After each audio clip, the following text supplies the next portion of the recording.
প্রিয় শায়েক, আমি জিন্দিগিতেও রাশমিকাকে আগে পরে চিনতাম না, জানতামও না। আপনার নসিহত জানার পরে, নসিহত শোনার পরেই আমি রাশমিকাকে আবিষ্কার করছি, রাশমিকাকে আমি চিনেছি, রাশমিকাকে আমি দেখেছি।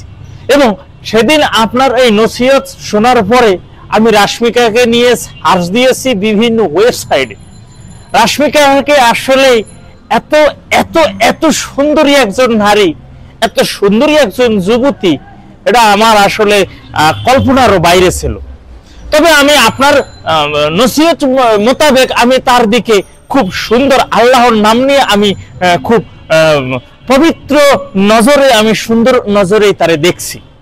এখন কথা হচ্ছে কি শায়েক, আমি তাকে দেখার পরে মানে বিভিন্ন ওয়েবসাইটে আমি যে তাকে এতভাবে আমি দেখছি, এখন আমি তো রাশমিকার পুরো পা থেকে মাথা অবধি প্রায় 4 ভাগের 3 ভাগে দেখে ফেলছি। আমার কি গুনাহ হইবে? আমি কি পাপিষ্ট হইব? একটু এই বিষয়টা একটু আমাকে একটু জানাইবেন।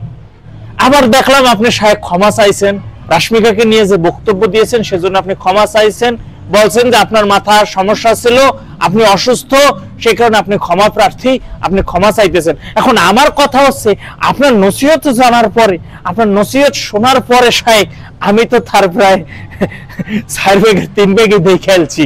এখন আমার কি হবে? আমিও কি ক্ষমা চাইবো? জাতির উদ্দেশ্যে ক্ষমা চাইবো, আল্লাহর কাছে ক্ষমা চাইবো, মানুষের কাছে ক্ষমা চাইবো, নাকি আমি কি আস্তাগফিরুল্লাহ পড়বো? আমাকে কি করতে হবে একটু এই বিষয়ে জানাবেন।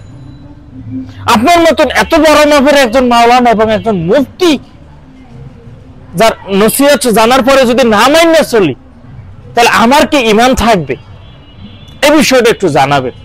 অনেক শায়েকই আমার ফেসবুক প্রোফাইলের সাথে আছেন, অনেক শায়েকের অনেক অনুসারীরা আমার সাথে আছেন, একটু তারাও এই বিষয়ে একটু জানাবেন, দরকার হলে একটু রিসার্চ করবেন।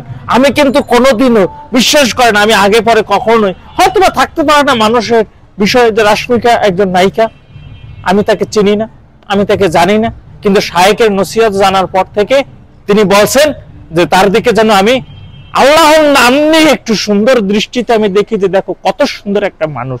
আমি বিশ্বাস করেন, আমি সেই নজরেই আমি তাকে দেখছি, আমি তার দিক তাকাইছি, তাকাইতে তাকাইতে বিভিন্ন ওয়েবসাইটে, ইউটিউব চ্যানেলে তার যে মানে গঠন, তার যে পোশাক আদি, হ্যাঁ, সেই সূত্রে আমি কিন্তু অনেক কিছু দেখে আলছি। এখন দেখার পরে আমি দেখলাম যে আমার শায়েক ক্ষমা চাইছে, এখন আমিও দেখার পরে আমিও কি ক্ষমা চাইবো? আমি কিন্তু শায়েক বলার পরে আমি তাকে দেখছি। এখন শায়েক তো ক্ষমা চাইয়ে নিলেন, আমিও কি ক্ষমা চাইবো? আমিও কি মাফ চাইবো? এই বিষয়টা একটু শায়েকের কাছ থেকে আমি জানতে চাই, যে শায়েক এখন আমার কি করণীয় হইবে? এখন আমি তো দেখে আলছি। তবে বিশ্বাস করেন শায়েক, আমি আপনার কথা মোতাবেক আমি সুন্দর সুদৃষ্টিতে আমি তাকে দেখছি।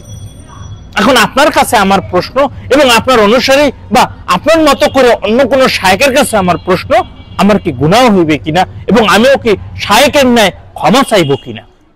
আসসালামু আলাইকুম।